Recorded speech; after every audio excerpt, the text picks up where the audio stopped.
അസ്സലാമു അലൈക്കും. അപ്പോൾ ഇന്ന് ഞാനിവിടെ ഷെയർ ചെയ്യുന്നത് കാസർഗോഡൻ സ്റ്റൈലിലുള്ള ഒരു ഫിഷ് കറിയാണ് കേട്ടോ. അപ്പോൾ ഞാൻ ഞങ്ങളുടേതായ രീതിയിൽ സാധാരണയിൽ നിന്നും വ്യത്യസ്തമായിട്ടാണ് കേട്ടോ ഈ ഒരു കറി ഉണ്ടാക്കിയിട്ടുള്ളത്.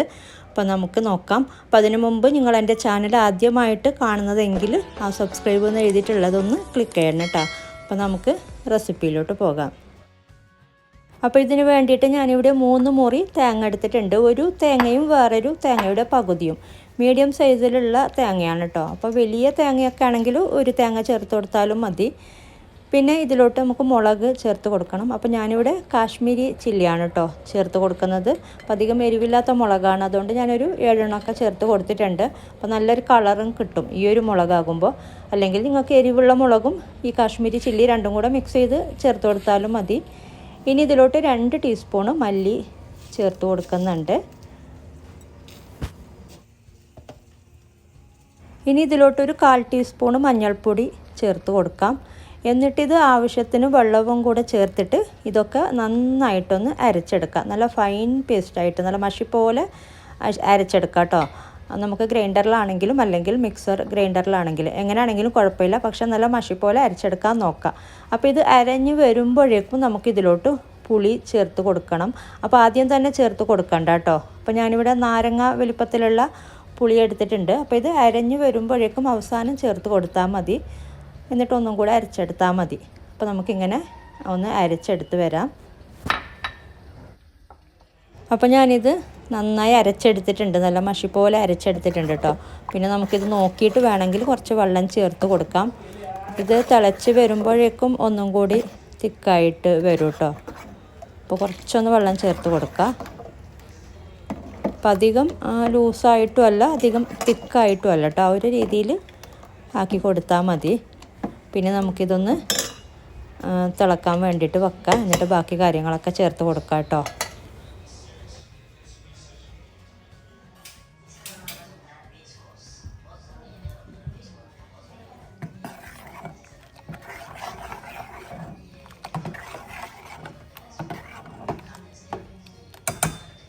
ഇനി ഇതിലോട്ട് ഒരു ടൊമാറ്റോയുടെ പകുതി ചേർത്ത് കൊടുക്കുന്നുണ്ട് കേട്ടോ, ചെറുതായിട്ട് അരിഞ്ഞത്.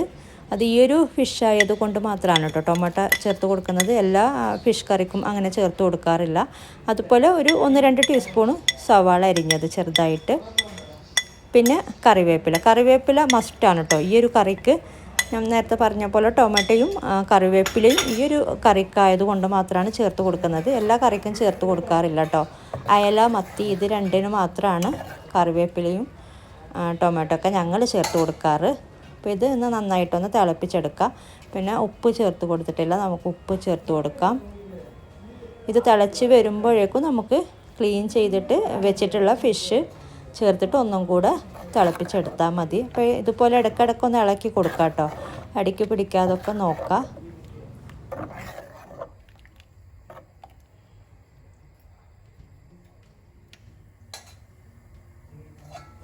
അപ്പോൾ ഇത് നന്നായി തിളച്ചിട്ടുണ്ട്. പിന്നെ നമുക്കൊരു മീഡിയം ഫ്ലെയിമിലോട്ട് ആക്കി വെക്കാം. പിന്നെ ഫിഷൊക്കെ നേരത്തെ ക്ലീൻ ചെയ്ത് അതിൻ്റെ വെള്ളമൊക്കെ വാർന്ന് വെക്കാം കേട്ടോ. അപ്പോൾ ഞാൻ എടുത്തിട്ടുള്ളത് മത്തി ഫിഷാണ്. അപ്പോൾ ഒരു 12 ഫിഷോളം എടുത്തിട്ടുണ്ട് കേട്ടോ. അപ്പോൾ അത് നമുക്ക് ചേർത്ത് കൊടുക്കാം. ഈ ഫിഷ് ചേർത്ത് കൊടുക്കുന്ന സമയത്ത് ക്യാമറ ഒന്ന് ഓൺ ചെയ്യാൻ ഒന്ന് മറന്നുപോയി കേട്ടോ. അപ്പോൾ 12 മത്തിയോളം ചേർത്ത് കൊടുത്തിട്ടുണ്ട് ക്ലീൻ ചെയ്ത് വെച്ചിട്ടുള്ളത്. അപ്പോൾ ഇത് ജസ്റ്റ് ഒന്ന് മെല്ലെ ഒന്ന് ഇളക്കി കൊടുത്തിട്ട് നമുക്കിതൊന്ന് തിളപ്പിച്ചെടുക്കാം. പിന്നെ അധികം അങ്ങനെ സ്പൂണിട്ട് കൊടുക്കണ്ട, നമ്മൾ ഫിഷ് ചേർത്ത് കൊടുത്ത ശേഷം ഇതൊന്ന് തിളച്ച് വരുമ്പോഴേക്കും നമുക്ക് ഫ്ലെയിം ഓഫ് ചെയ്താൽ മതി.